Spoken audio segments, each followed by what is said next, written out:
Welcome back to Media Mac. Dr. Shermak here. So glad to have you tuning in. Welcome back from spring break. For those of you in the class over at Cuesta, I hope that you had a restful and fun and safe spring break. I certainly did my best to do that. I was working quite a bit as well because the work doesn't stop, but that's okay. I love what I do, and I keep doing fun things just like this podcast and just like teaching this class. So I was able to do a little bit more research, get prepared for the second half of the semester, and we're going to get into that right away. So we have reached our midterm point. And I know it can be a little rough coming back from spring break and then jumping right into a midterm, but I have full faith that you can do that. That's exactly what we are doing. So this week is a little bit different. It is our week 8, because week 7 is spring break. So it's our week 8. Our focus this week, and we're going to get into it in a few moments here, our focus this week is movies and the film industry. But before we do that, we need to talk about the other major part of this week, which is the midterm, all right? So you have a midterm exam. It is going to be there available for you on Canvas. There's a page on Canvas, a separate page called Midterm Exam, How to Prepare. That's going to walk you through everything you need to know about the exam format, the window in which it's opened, how to study, so on and so forth. So once you finish listening here, go there and check that out. I will give you a heads up that content from this podcast and from our reading this week are baked into the exam. We don't have a quiz and we don't have a discussion board. All right. So just a heads up on that. The format's a little bit different this week because it is that midterm week. All right. So if you have any questions on that, of course, you can reach out to me. But that's just kind of a sneak preview of our week. Before we go any further, I think we need to get to some breaking news, all right, which is kind of fun. Breaking news is from the music industry, and it ties back directly with what we what we talked about last week in week 6 before spring break, when we were all about the music industry. So the U.S. Supreme Court has issued a unanimous ruling in a case that really has enormous implications for the recorded music industry and maybe beyond, all right? The case is Sony versus Cox Communication. And Cox Communication, Sony, I'm sure you've heard of. Cox Communication might be familiar to you as well. Many of you may have Cox internet service out here on the West Coast. The ruling here basically says internet service providers are not liable for copyright infringement when their customers pirate music. All right, let's go back a little bit and talk about the origins of this litigation. So back in 2018, Sony and other major music labels sued Cox Communications. All right, and Cox Communications is one of the largest broadband providers in the country. All right, it's huge. It's up there with Comcast, Xfinity, so on and so forth. The label said that Cox customers were pirating their music between 2013 and 2014. So this goes a ways back. This has taken a while to come through. They said that Cox knew about it and did nothing. And they were seeking over $1 billion in damages. So this case over the past 12 years or so has worked its way through the courts. A district court ruled against Cox. The Fourth Circuit Appellate Court found Cox liable but threw out the damages figure. Cox then appealed to the Supreme Court. And that's where we are today. And this literally happened today as I'm recording. There was a unanimous reversal in Cox's favor. So what did they say? Well, Justice Clarence Thomas wrote the opinion. He said Cox is not liable because it did not intend for its service to be used to commit infringement. So much of this reminds me of Section 230, which we talked about a little bit, and we'll talk about more, that basically doesn't hold internet service providers and websites liable for content on them. So for example, if you go on Amazon and you write a bad review of the product, that product maker can't sue Amazon. all right, because they're viewed as not responsible for the content you created. That's just one example. This kind of is in that same area here. The Supreme Court believed that holding an internet service provider liable simply for failing to cut off accused customers would expand copyright law beyond existing precedent. So this is about expansion of law. How far is the reach? Two justices, Sotomayor and Jackson, concurred in the result, but said the majority went too far in narrowing secondary liability. So they wanted more accountability. Why does this matter? Why is this such a big deal? Why do I take time to talk about this, even though we're past music? Well, we talked about how that industry, that recorded music industry, is worth $17.7 billion with a B dollars. All right. And anytime you have something that impacts or potentially impacts royalty structures, the dominance of streaming, that's a big deal. And the labels have just lost a huge fight. All right. They said it was essential to protect their revenue to prevent people from pirating music, which it's hard to disagree with that, right? I think the bigger question this raises, though, is who should police the copyright, right? Who should be the copyright police on the internet?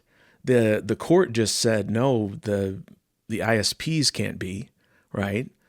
So again, there's still this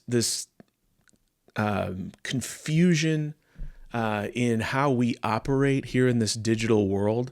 I tell students all the time, most of you are digital natives, you know no different, but what is happening right now is super, super infantile, all right? It's just starting. We're just trying to figure out how to operate in this new space.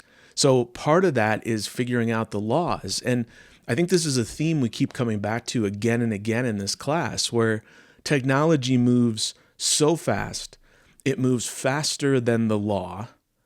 And then there's like creative industries, content makers, distributors that are kind of caught in the middle as the law and as technology sort of fights this out and figures it out. What do we do? How do we proceed? How do we operate? Right? So the speed at which this technology is moving is incredible. And unlike anything we've ever seen before, human beings, the law, have difficult time keeping up and maintaining their space in this moment. So keep an eye on this. I'll be interested to read more about the fallout. Again, this just broke on the day I'm recording the podcast, so I'm sure there'll be more to come. But it's one of those breaking news stories that pops up and it falls right in our wheelhouse. So keep an eye on that.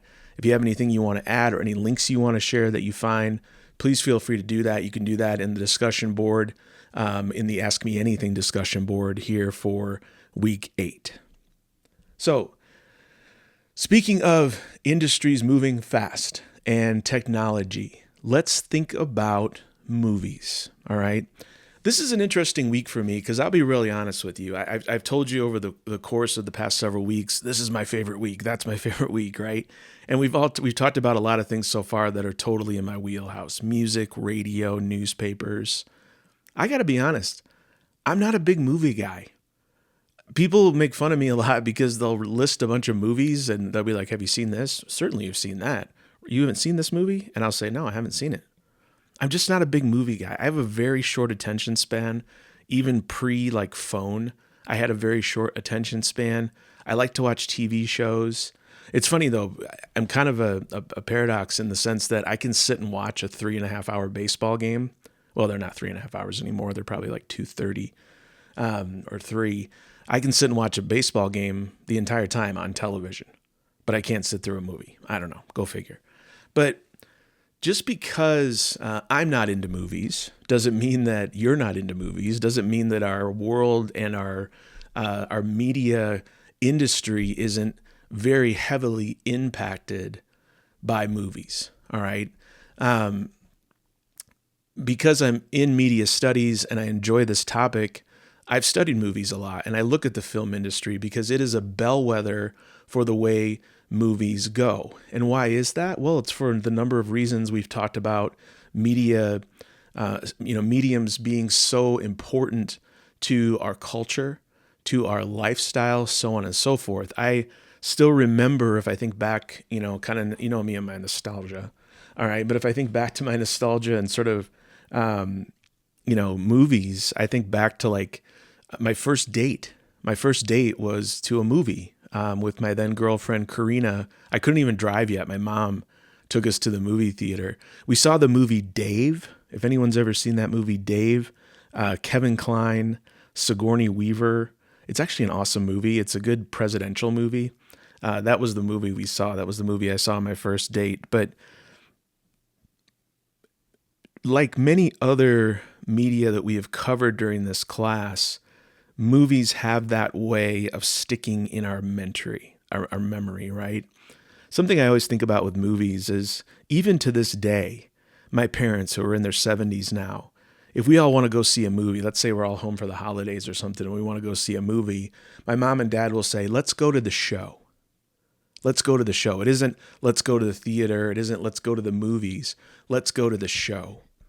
And I always think about that, because they are of the baby boomer generation, and think about how different that experience was for them as moviegoers. It was such a spectacle, right? It was something that required you to leave the house. You had to buy a ticket. You had to sit in the dark with strangers. They probably even got dressed up. And you devoted 2 hours of your life, your full attention, to something bigger than yourself. That's what going to the theater used to mean. It really was a show. So I'm going to come back to this idea of it being a show as we move through our episode today, because I think that's exactly what the industry is fighting to preserve. All right. So we're going to come back on this show talking more about the show. For right now, let's take a little bit of break and come up for air. We're going to come back. We're going to start talking a little bit about the history of film. This is Media Mac. I'm Dr. Shermak. We'll be back right after this.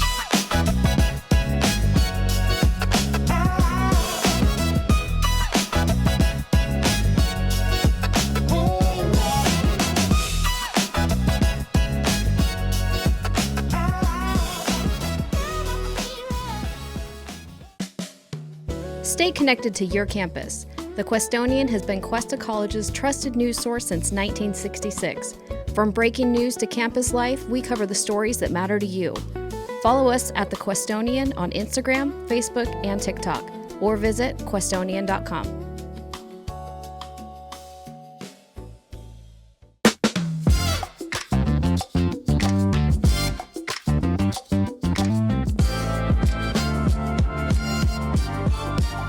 Welcome back to Media Mac. Dr. Shermak here. We are talking movies and the movie industry.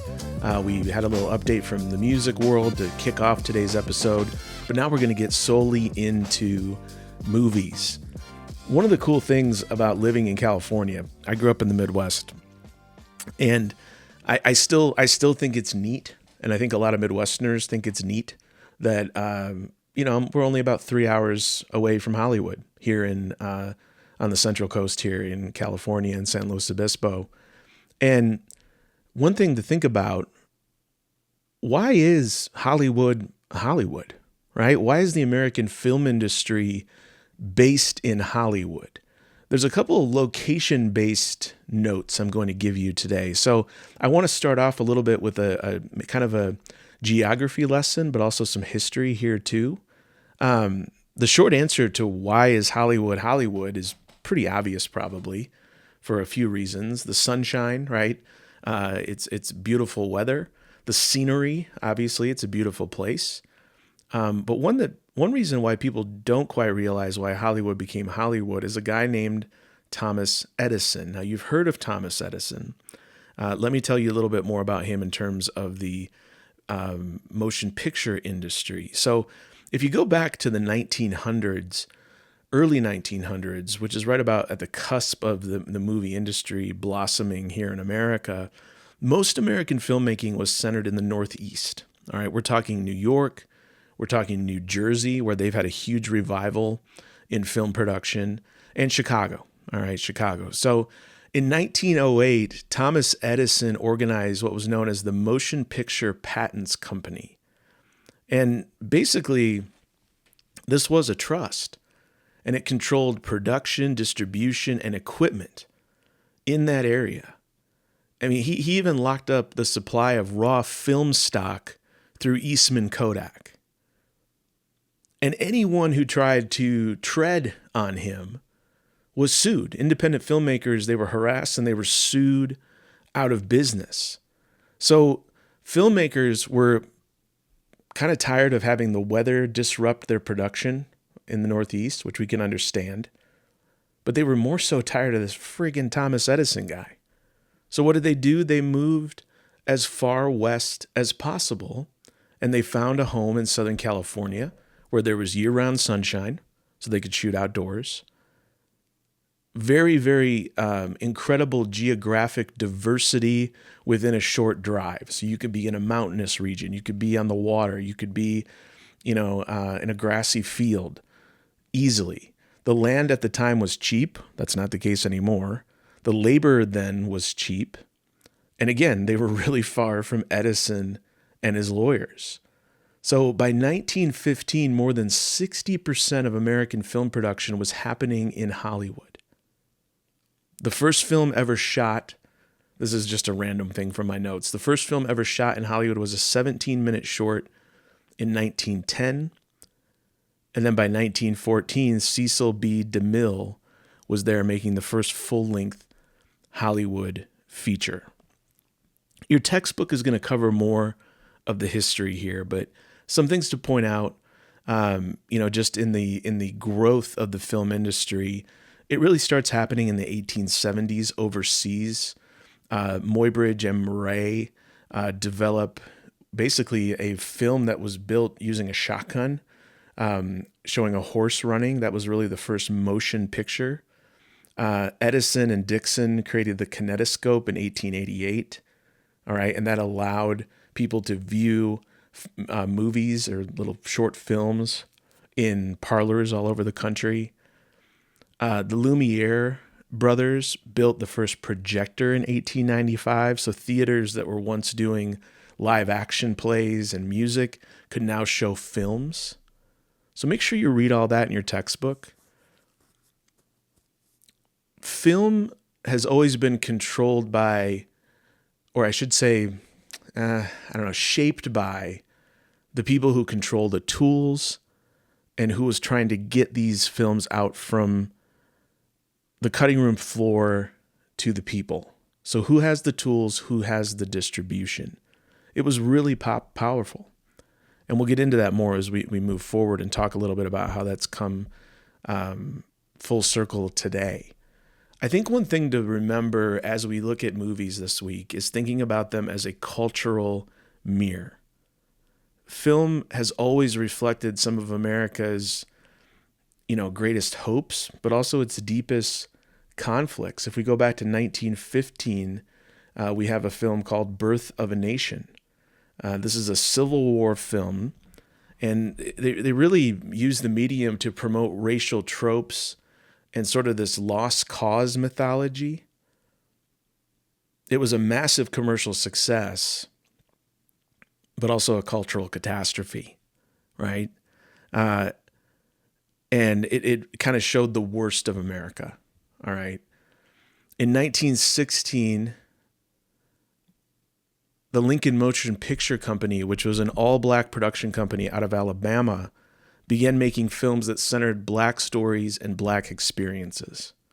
So very early on in the history of our country, well before the Civil Rights Movement, you had a group of people who were empowered to use this medium to share their stories in response to Birth of a Nation.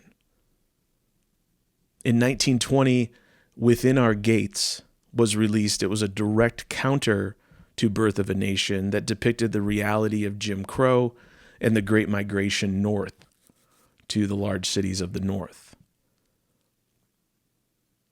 What happened in this moment was these films showed audiences who they were and who they wanted to be, and sometimes who they would rather not admit who they are. And you can probably think of movies in your lifetime that have done that. But this was at a time, we're talking the 1910s, 1920s, when a lot of other mediums are not taking this daring of an approach. Radio, newspaper, so on and so forth. And it's such a powerful medium in that it is visual, right?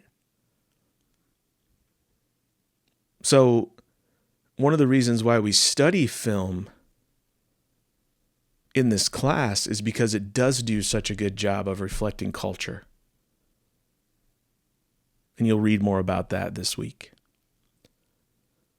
Also of huge interest in film is the business systems that help them run. We have something in film very early on called the studio system and vertical integration. So if you go into the 1930s, there's 5 major studios that controlled about 2/3 of all the box office receipts. And they didn't just make the films and send them out. They made the films, but they also owned the distribution. They owned the theaters. This is vertical integration, controlling every stage of the supply chain. Why is that important? Because it can gather as much income and revenue as possible. We talked about this a little bit with, for example, the Amazon Kindle, right? Where at one point, Amazon controlled not only the Kindle device, but it also controlled the ebooks that were sold to download on them. That's a huge coup for revenue. So the same thing was happening in movies in the 1930s. The studio system was interesting because a lot of people had their favorite studio.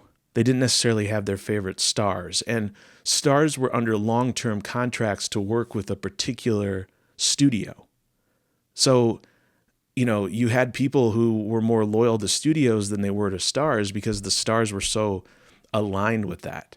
And that star and studio system was constantly in tension. And eventually that tension broke, and it turned more to a star system, a star focus system. We can't leave out that in the late 30s, Walt Disney came into play and became a huge force in film, especially with animation. The major studios prior to that had controlled the industry up until that point had not figured out animation. Walt Disney did. But this is right about the time when television starts to emerge, right? And we have talked about the beast that is television at every turn in this class. And if we head into the 1950s, the growth of television nearly kills Hollywood. Does this sound familiar? It should, right? Because we've been saying the growth of TV has killed newspapers. The growth of TV has nearly killed radio. You could make a pretty good argument that television home ownership. Let me try it again. You can make a good argument that television hurt movies maybe more than TV hurt any other industry. Because you had people owning televisions in their home, right? That show that I was talking about earlier, that my parents call it, that was now happening in the home. In the 1950s, TV ownership in American homes went up 400%. Movie attendance fell by 45%. 4,000 movie theaters across the country closed. Why go out when you could stay in? And what Hollywood did, Hollywood tried to differentiate the experience. They wanted you to feel something completely different than you would if you were sitting at home. Sounds familiar, right? So they did things like widescreen formats. You could have that big screen. This is before everyone had a big screen in their house. 3D movies came along in the 60s. You had a first-run exclusivity for films. They tried to say, you can't get this at home. And for a while, that worked, right? For a while, I mean, Hollywood survived because it became something that television couldn't replicate. And what's so interesting is that right now, we are experiencing the same thing. In this moment of streaming, in this moment of watching films at home, this is being tested again. Can Hollywood today become something that television can't replicate? It's an interesting question for the current moment in entertainment, and it's certainly an interesting question for the future of entertainment. Let's wrestle with it a little bit when we come back after a break. You're listening to Media Mac. I'm Dr. Shermak. Stay tuned. We'll be right back.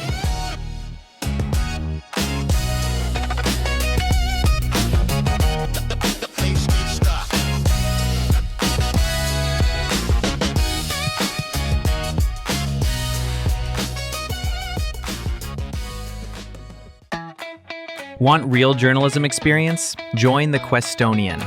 Build your portfolio, develop professional skills, and tell the stories that matter to our campus. Enroll in JOUR 202 or 203 for 4 credits. Questions? Email thequestonian@questa.edu. The Questonian. Your story starts here.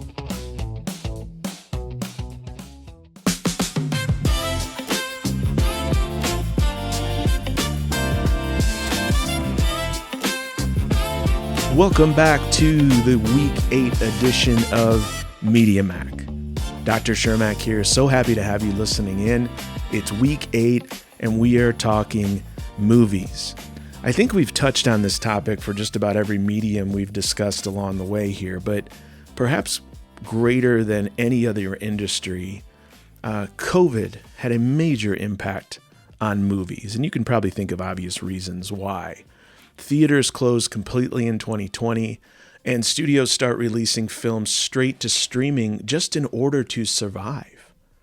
And what's interesting is that people discovered or rediscovered that they could really enjoy watching movies at home in maybe a more comfortable environment where there isn't some kid behind you kicking your seat or a couple next to you talking through the whole movie, and you could have it with 4K and surround sound, all in the privacy of your own home and your own private restroom. And the snacks are probably cheaper too. Streaming grew, streaming exploded. Theaters suffered, and all of a sudden, the home experience in 2020 isn't terribly different than the theater experience. It was different than in the 1950s because the theater and your home experience were very, very different. But now the audio quality is better. You have a bigger screen at home, so on and so forth. It's a little bit closer. Not the same. I'm not saying it's the same, but it's a little bit closer. Think about some of the numbers involved here. 2019, 1.24 billion movie tickets are sold in North America. By 2025, that number falls to 780 million. That's a 37% decline. Pre-COVID and a few years post-COVID. Meanwhile, this pattern sounds familiar too. Ticket prices have risen about 35% in that same period. So the revenue drop looks a little less severe because the prices have gone up, but that audience is gone, and that's the really big deal here, right? Just a few weeks ago in the New York Times, Tom Rothman, he is the chairman of Sony Pictures. Tom Rothman wrote an op-ed in the New York Times about his love of movies and why he thinks that the movie industry isn't dying. It's a really good piece. And I'll link it in the podcast page if you want to take a look at it yourself. Rothman has been in Hollywood for 35 years. He's produced and been involved with over 600 films. He founded Fox Searchlight. Okay, big deal, right? He's telling everyone that the problem isn't with streaming. The problem's not streaming. He says the problem is something that he calls windows. And I wasn't familiar with this concept until I read this piece. So a window in the entertainment world is this period during which content is exclusively available in one place. Now, I know about exclusivity. We talked about it.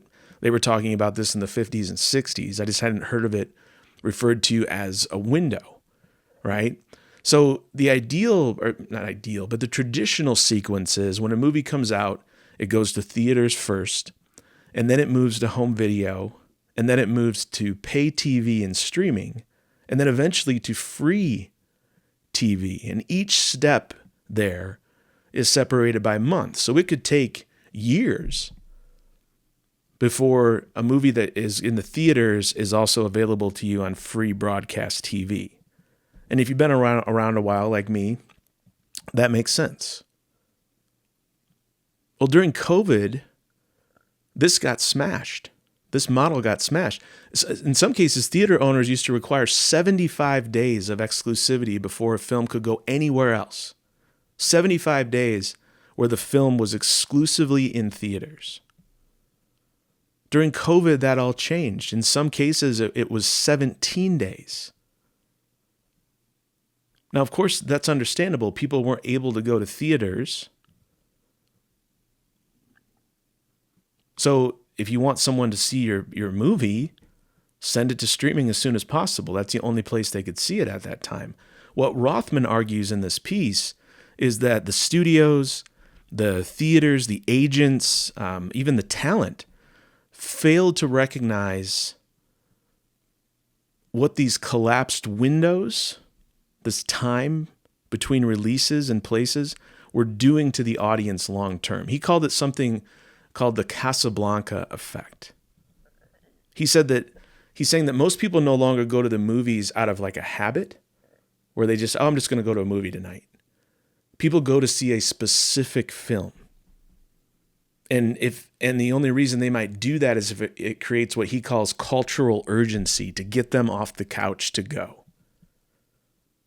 And if they know that film will be streaming in 2, 3, 4 weeks, they don't have any urgencies. So that's why he calls it a Casablanca effect. He uses Bogart's quote from the movie, maybe not today, maybe not tomorrow, but soon. That's my impression. You get one per episode. So the I'll just wait mentality, I'll just wait, I'll watch it at home. I have plenty of other things to do. That's gutted, especially adult audiences, from movie theaters. So he proposes what he's calling restore the windows. He points to France. France has legally mandated theatrical windows, and their box office is doing well. Disney maintains the longest window and had Hollywood's only billion-dollar films last year.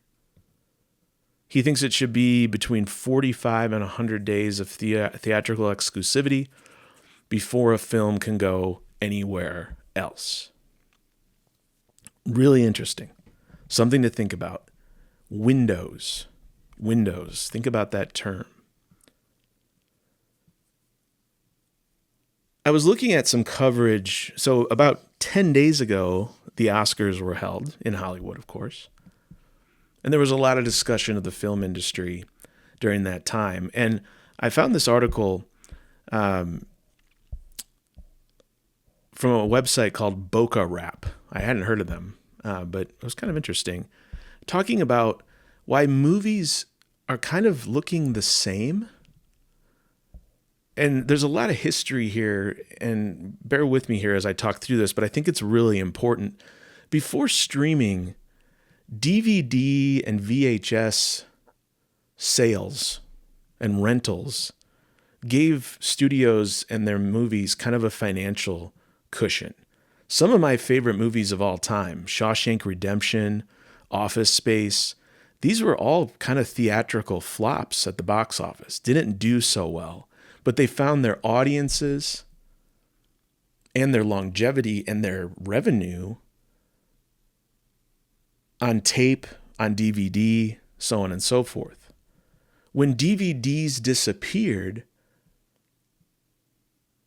that cushion vanished. They showed a clip as part of this story of Matt Damon. He was on the show Hot Ones. He said that a $25 million film requires another $25 million in marketing. And that means that it needs roughly $100 million at the box office just to break even after the theaters get their cut. So when you don't have home audio to absorb any of those losses, these sort of mid-budget original films are too risky for studios. So the result of this is that studios retreat to franchises, sequels, reboots that already have a built-in audience. Think about that. There's some other theories out there about what's happening in the movie industry as well. James Gunn, he's the director of the Guardians of the Galaxy films. He now runs DC Studios. He thinks that it's not streaming. He doesn't think it's better home screens. He thinks that that studios, are making movies without a finished screenplay. He calls it filmmaking by committee, where they already hire directors before a script is done. And then they have to have these special effects teams forced into last-minute overhauls. You have executives making creative decisions. So he's really pushing for folks to finish the script before you roll camera. I know that seems obvious, but apparently in the film industry it is not. And I'm not going to pretend to be some film industry insider, but I found that really interesting too, is that the creative thing is coming almost from more of a executive place than the actual filmmaker. There's another argument out there and another kind of observation about the film industry. They call it Netflix lighting. So this is really cool. Netflix has a really strict HDR display standard because they want to make sure that their content looks good on every device, TV, laptop, tablet, phone. But it kind of limits then what filmmakers can do with lighting. So that means more filmmakers, because they know this is where their films are being distributed, they use what they call Netflix lighting. That's softer, it's flatter, there's more medium close-ups, things that avoid any kind of strong contrast or like a dramatic shadow. Some older films that did highlight this, things like Apocalypse Now, Blade Runner 7, kind of darker, literally darker movies. They have to be mindful of that because of where it's distributed. Again, go back to Marshall McLuhan. The media is the message, right? The way that we watch these changes the message. That's a perfect example. It's also changed casting. They were talking about how Hollywood stars of the past kind of looked more like real people. Your everyday people. Clint Eastwood, Morgan Freeman, Steve Buscemi. And now today's actors, the most famous ones, have what they call an iPhone face. Very polished, cosmetically refined. They all kind of feel modern, even if you're doing like a period piece.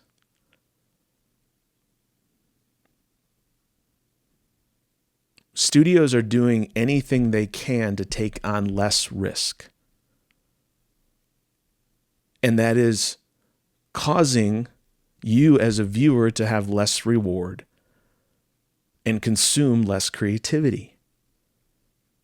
In a stunning development, wink, wink, it's all about the money. Interesting things to think about. Let's take a look at the global picture. I always admit that this class is very America-centric, perhaps too much. And one of the reasons why is we just have so damn much to cover here in America. It's hard to get in observations from the outside world. But I wanted to bring one in here because I think it points to something really important about the movie industry. The United States is no longer the second largest film producer in the world. For a long time, it was the second largest film producer. Number one, far and away, for a very long time. And maybe some folks will be surprised to know. I wonder if you can guess. Guess what the number one film producing country is in the world. India. It's India, and has been for a long time. But the U.S. has had a real stronghold on the number 2 spot. In 2023, let me look at my notes. This is according to the World Intellectual Property Organization. The U.S. produced 510 films in 2023. Compare that to India, which had 2,500. So almost 5 times the amount the U.S. China produced 792, Japan 676. So the U.S. is now in 4th. Global film production hit a historic high in 2023, 9,511 films. That's up 68% from the pandemic low and is actually higher than the peak prior to that. So it's interesting, more movies are being made globally than at any point in history. And yet, box office revenue is still below pre-pandemic levels. More movies, fewer people in theaters. And that's the paradox that exists in this industry right now.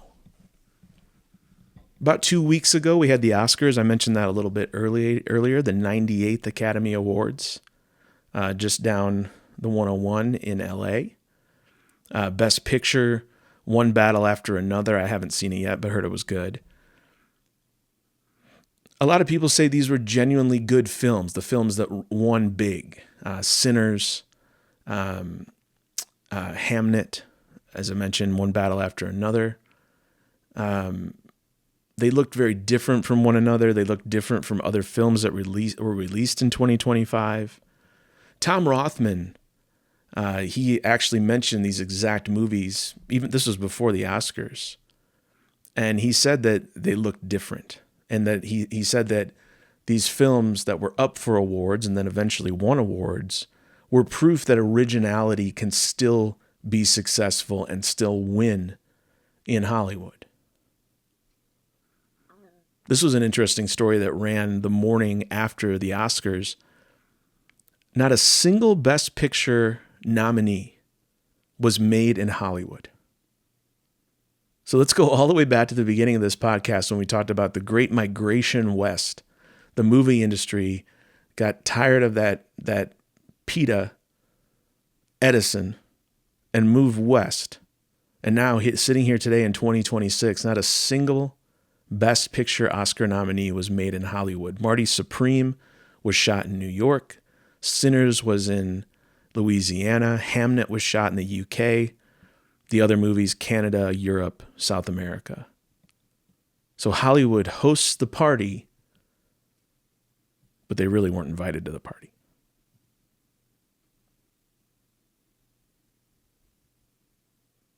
Film LA said production shoot days in LA fell from 36,792 in 2022 to just about 19,694 in 2025. So in other words, production shoot days have been cut nearly in half in 3 years.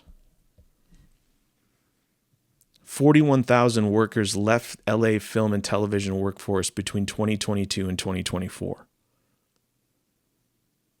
And you can make a laundry list of the reasons why, right?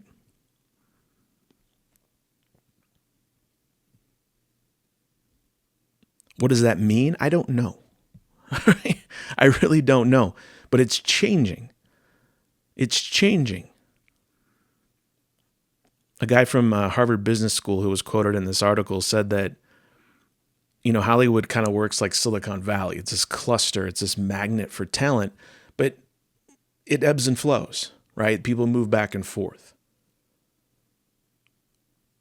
The cluster is kind of coming apart now, and there's some huge new film areas that are blowing up because of lower costs of living, tax incentives. Atlanta is one of the biggest film production centers now in this country. I talked earlier about New Jersey is exploding. New Orleans, around the world, Dublin, Budapest. So what is happening in this industry full circle as we start to wrap up here in our Week 8 episode? Well, we started out, as I just mentioned, talking about why people went west, why people left and went to Hollywood. And those same forces that built Hollywood, cost, geography, searching for creative freedom, are now pulling Hollywood apart. Hollywood is becoming more of a brand than a location. So whether you think this is a crisis or whether you think this is a correction, a course correction, is sort of in the eye of the beholder. Your textbook gives you some additional framework to think this through.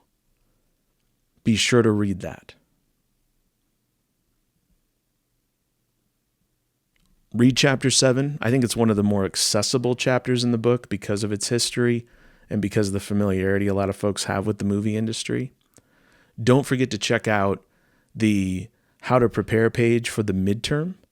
That'll get you everything you need to know in order to be ready and be your most successful there. I do want to thank you for joining me and listening here in Week 8. Next week, we talk about that beast of television. Even though we've mentioned it a lot already, we get into it very deeply next week in television. All right? Thanks so much, everyone, for listening. This has been the Week 8 episode of Media Mac.